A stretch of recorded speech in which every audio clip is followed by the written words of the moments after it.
Hello friends, welcome to our channel. நம்ம almost paper ஒன்னோடைய TN செக்கான syllabus நம்ம refer பண்ணதுனால கொஞ்சம் ப்ராக்டிஸ் எடுக்க போனா எக்ஸாம்ஸ் நமக்கு எப்படிலாம் கொஸ்டின் நிற்கிறாங்கன்ற ஐடியா நமக்கு வரும். வாங்க நம்ம என்ன மாதிரியான கொஸ்டின்ஸ் ப்ராக்டிஸ் பண்ணலாம் அப்படிங்கிறத பார்க்கலாம். முதல் கேள்வி, a good teacher is one who. A good teacher is one who. ஒரு நல்ல டீச்சர் அப்படின்னா எப்படி இருக்கணும் அப்படின்னு கேக்குறாங்க. Gives useful information, explains concept and principles, inspires students to learn, gives notes. Answer option C.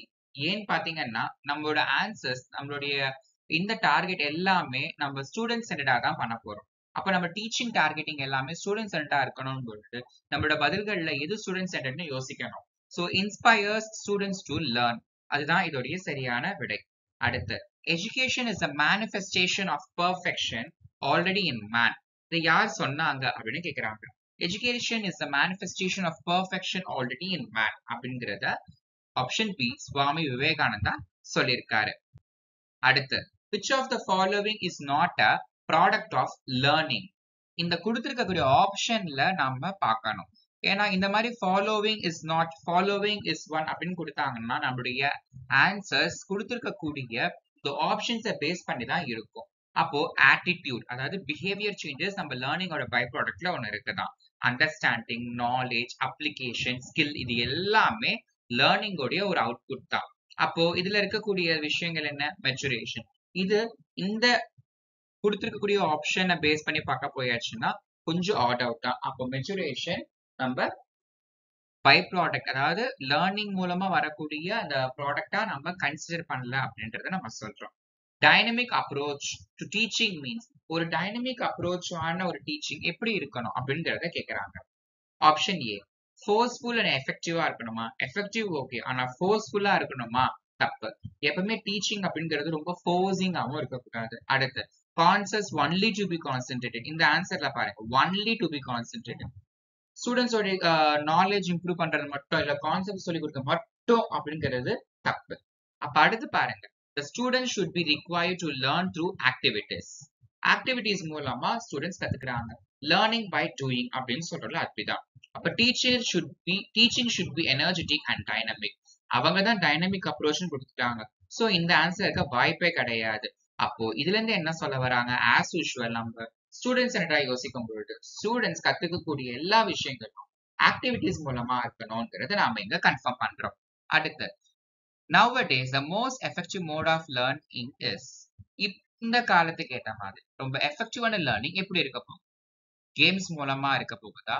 நிச்சயமா கிடையாது. ஃபேஸ் டு ஃபேஸ் லேர்னிங், அது ஒரு லெக்சர் மெத்தடா இருக்க முடியும். பட் அதை தாண்டி எப்படி இருக்கு அப்படின்றது அடுத்த ஆப்ஷன் பார்க்கலாம். இ லேர்னிங். அடுத்தது ஸ்பெஷல் கிளாஸஸ். நமக்கு இந்த 4 ஆப்ஷனை பேஸ் பண்ணி சூஸ் பண்ணும் பொழுது இ லேர்னிங் அப்படிங்கிறது இந்த காலகட்டத்துக்கு ஏற்ற மாதிரியான எஃபெக்டிவ் மோட் ஆஃப் லேர்னிங்கா இருக்கு அப்படிங்கறத நம்ம பார்க்கிறோம். அடுத்தது, டயக்ராம் ஸ்பீக்ஸ் மோர் தென் 1000 வேர்ட்ஸ் அப்படின்னு ஒரு வார்த்தை நம்ம சொல்றோம். அப்ப இதுக்கான அர்த்தம் என்ன அப்படிங்கறத பார்க்கலாம். சோ அதை பேஸ் பண்ணி ஆன்சர் நம்ம சொல்றதுக்கு மொத்தம் நம்ம 4 ஆப்ஷன்ஸ் முதல்ல பார்க்கணும். Teacher need to talk a lot. Teacher அதிகமா பேசணுமா? அடுத்து, diagram on board. Board diagram இருக்கணுமா? Using teaching aids. நம்ம டீச்சிங் எய்ட்ஸ் பயன்படுத்த வேண்டியது அவசியமா? பின் டிராப் சைலன்ஸ், அமைதியா இருக்க வேண்டியது ரொம்ப முக்கியமா அப்படிங்கறது பாக்குறோம். இந்த ஆன்சர் யூசிங் டீச்சிங் எய்ட்ஸ். அதாவது டயக்ராம் ஸ்பீக்ஸ் மோர் தென் நம்ம எல்லாரும் டயக்ராம் ஆன் த போர்டு தான் நம்ம சூஸ் பண்ணுவோம். ஆனா அப்படி கிடையாது.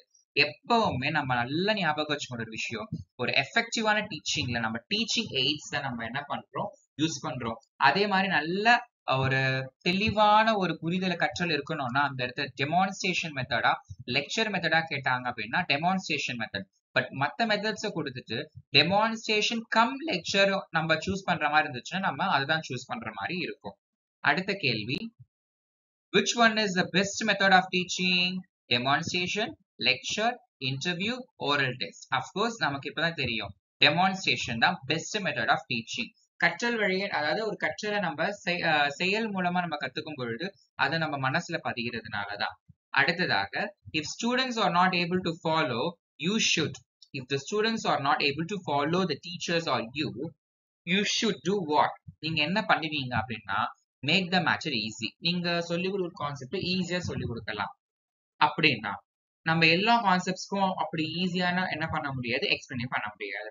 ஆனா எல்லா கான்செப்ட்ஸ்க்கும் நம்மளால எக்ஸ்பிளனேஷனோட எக்ஸாம்பிள்ஸ கொடுக்க முடியுமே. அப்ப illustrate with examples.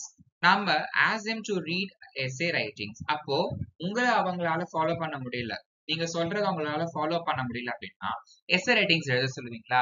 அப்பப்ப தப்பு. அவங்க அதை புரிஞ்சுக்கிட்டா அதை எழுதவே முடியும்.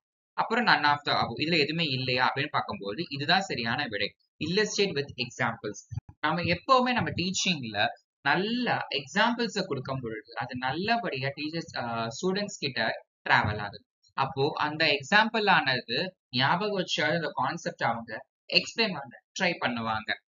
அடுத்தது, maximum participation of students is possible in teaching through. இதுல எந்த மெத்தட்ல மேக்ஸிமம் பார்ட்டிசிபேஷன் இருக்கும்னு கேக்குறாங்க. டெக்ஸ்ட் புக் மட்டும் வச்சிருக்கிறதுனாலயா?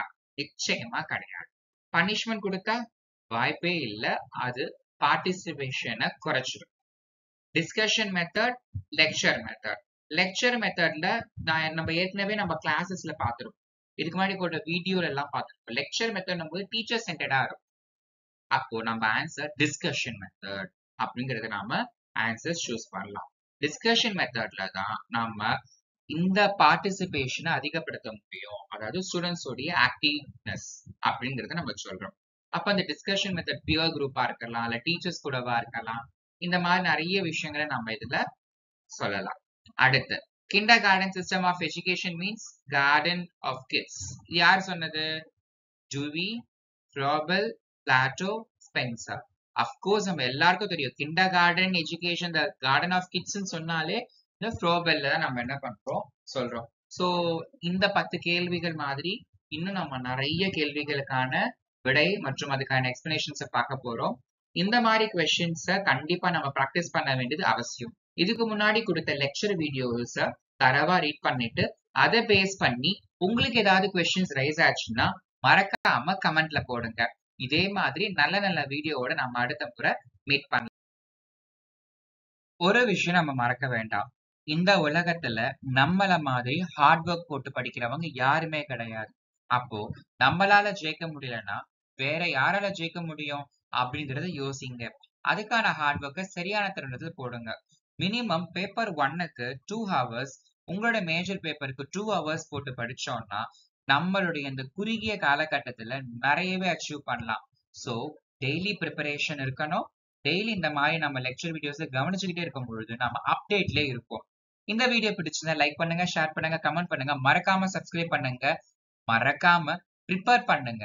தேங்க்யூ.